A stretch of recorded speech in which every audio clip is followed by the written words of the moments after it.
Οι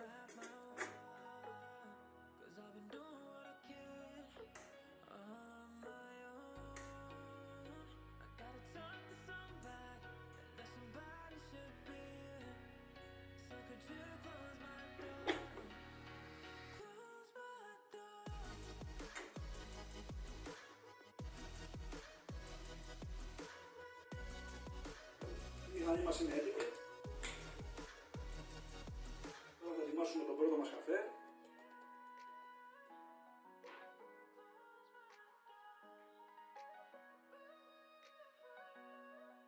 Να βάλουμε μέσα την επαρκή δόση.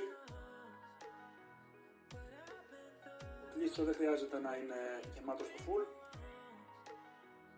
γιατί μετά η εκχύληση θα είναι πιο αργή, πράγμα που σημαίνει ότι ο καφές θα είναι πιο καμένος. Θέλουμε πλούσια γεύση στο καφέ και θέλουμε μια σταθερή εκχύληση.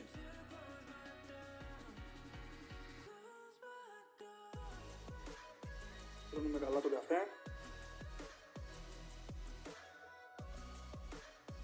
Πρέπει να είναι όλο ευθείο, γιατί αλλιώς θα ξεφύγουν τα στερεά γυαλικά. Θα έχουμε διαφορετική εκχύληση.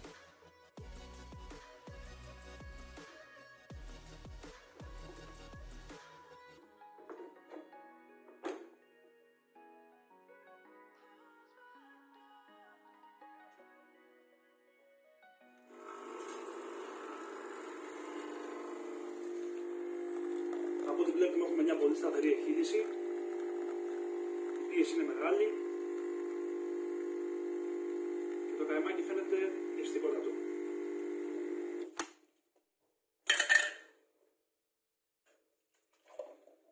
Το καημάκι είναι πλούσιο και ο καφές φαίνεται ωραιότατος. Το κάνουμε καλά, μέχρι να διαλυθεί το σκούρο χρώμα. Να έχουμε ένα λεπτό μπες χρώμα. Ο καφές μας είναι έτοιμος.